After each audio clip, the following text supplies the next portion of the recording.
नमस्कार। ये है कहानियों का अद्भुत संसार किस्सा कहानी और मैं मंजीत ठाकुर आपको सुना रहा हूँ 12 ज्योतिर्लिंगों की कहानी, जिसे लिखा है अनघा जोगलेकर ने। और आज सुनिए कथा रामेश्वरम ज्योतिर्लिंग की। राम व्यथित होकर समंदर के किनारे घूम रहे थे। अथाह समुद्र हिलोरे मार रहा था, मानो राम को चुनौती दे रहा हो कि आओ बांध लो मुझे, कर लो सागर पार। राम वैदेही के विरह में डूबे हुए थे। अपनी प्रिया के साथ बिताया एक एक क्षण उनकी आंखों के सामने उभर रहा था। राम चलते चलते सोचते जा रहे थे, रावण मेरी सीता को मुझसे छीन कर ले गया, लेकिन इसे छीन कर कहना गलत होगा, क्योंकि तब मैं वहां उपस्थित नहीं था। इसे तो कायरता कहना चाहिए।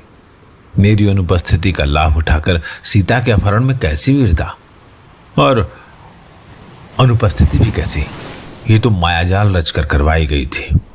रावण जैसे प्रकांड पंडित और दुर्धर्ष योद्धा से ऐसी आशा कौन कर सकता था भला, लेकिन विधि का विधान कौन टाल सकता है। राम निरंतर सोचते जा रहे थे।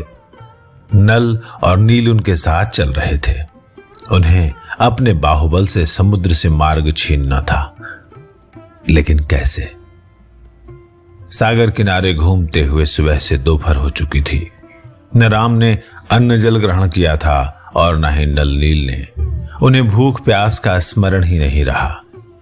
लेकिन अब सूर्यदेव प्रखर होते जा रहे थे। राम को प्यास लगाई थी, गला सूखने लगा था। वह अचानक नल से बोले, नल, आज हम तीनों प्रातः काल से यहां भटक रहे हैं। मेरे कारण आप दोनों ने भी अभी तक एक दाना तक मुंह में नहीं डाला है। अब तो भोजन का समय हो चला है, जाइए भोजन कराइए। नल ने बड़ी विनम्रता से कहा, भगवान, आपने भी तो अभी तक। नल का वाक्य पूर्ण होने से पूर्व ही राम अचानक विचलित हो उठे। बोले, ओह, आज मुझसे ये कैसा अनर्थ हो गया। समुद्र में मार्ग बनाकर रावण तक पहुंचने की लालसा ने आज मुझसे कैसी भूल करवा दी। नील ने अधीर होकर पूछा, क्या हुआ भगवान, आपसे और भूल। राम का स्वर भीग गया। नील, जब से सीता से मेरा विरह हुआ है, तब से महादेव ही तो मेरे आधार बने हुए हैं। प्रतिदिन प्रातः शिव की पूजा किए बिना मैं अन्न जल ग्रहण नहीं करता, और आज ओह, मैं अपने महादेव को विस्मृत कर बैठा। इतना कहकर राम वहीं समुद्र किनारे वज्रासन में बैठ गए और वहां बिछे बालू से पार्थिव शिवलिंग बनाने लगे। उन्हें इस बात की ग्लानि थी कि आज वे शिव आराधना करना भूल गए, परंतु इस बात की संतुष्टि थी कि इन्होंने अभी तक अन्न जल ग्रहण नहीं किया था।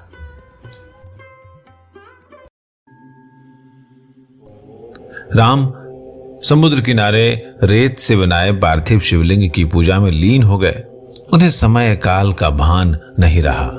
वे मन ही मन शिव से अपनी भूल के लिए क्षमा याचना करते रहे। उधर महादेव शिव कैलाश पर बैठे प्रभु की लीला देखकर प्रसन्न हो रहे थे। जब बहुत समय बीत गया, तब वे राम के सम्मुख प्रकट हुए और बोले, राम, मैं तुम्हारी साधना से प्रसन्न हुआ। वैसे तो तुम स्वयं सर्वशक्तिमान हो, फिर भी मैं तुम्हें कुछ देना चाहता हूं। बोलो, क्या चाहिए तुम्हें। शिव शंभू को सामने देखकर राम भाव विह्वल हो उठे। अपने स्थान से उठकर उन्होंने भगवान शिव को साष्टांग प्रणाम किया और बोले, भगवान, आप तो त्रिकालदर्शी हैं। मुझे आशीर्वाद दीजिए कि भावी युद्ध में मुझे विजयश्री मिले। शिव मुस्कुराए और बोले, राम, तुम्हारी मनोकामना पूरी होगी। राम ने भगवान शिव के सम्मुख नतमस्तक होते हुए फिर कहा, भगवान, मेरी एक और विनती है। आप जन कल्याण के लिए यहां रामेश्वरम में सदा के लिए विराजमान होकर हमें अनुग्रहित करे। भगवान शिव मुस्कुराए, बोले तथास्तु, और अंतर्धान हो गया। रामेश्वरम की ज्योतिर्लिंग को लेकर एक और कथा है कि जब लंका में राम रावण का भीषण युद्ध हुआ और राम के हाथों ब्राह्मण पुत्र रावण की हत्या हुई, तो राम पर ब्रह्म हत्या का पाप चढ़ गया। उस पाप से मुक्ति पाने के लिए ऋषि मुनियों के सुझाव के अनुसार लंका से अयोध्या आते हुए रामेश्वरम में सीता जी ने बालू से बने शिवलिंग की अपने पति प्रभु राम के साथ पूजा अर्चना की, और शिवलिंग पर अभिषेक करने के लिए राम जी ने अपने बाणों से 22 कुंड निर्मित किए। सीता जी ने उन्हीं कुंडों के जल से शिवलिंग पर अभिषेक किया था। कहते हैं कि राम जी ने हनुमान जी को शिवलिंग लाने हेतु कैलाश भेजा था, परंतु हनुमान जी कैलाश पहुंचकर शिव जी की साधना में लग गए और इसलिए शिवलिंग लाने में देर हो गई। शुभ मुहूर्त बीतने लगा तो सीता जी ने अपने हाथों से पार्थिव शिवलिंग बनाया और राम जी के साथ उनकी पूजा की। जब हनुमान जी वापस आए तो वहां पूजा के स्थान पर शिवलिंग को स्थापित हुआ देखकर बच्चों की तरह रूठ गए। उन्हें मनाने के लिए राम जी ने हनुमान जी का लाया शिवलिंग भी वहीं पास में स्थापित कर दिया।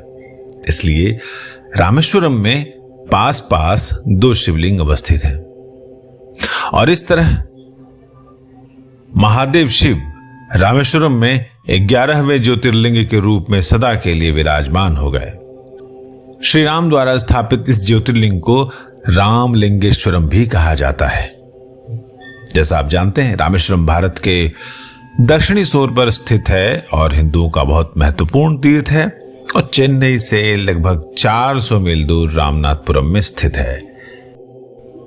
तो भगवान शिव का ध्यान करते हुए एक बार प्यार से कहें, हर हर महादेव।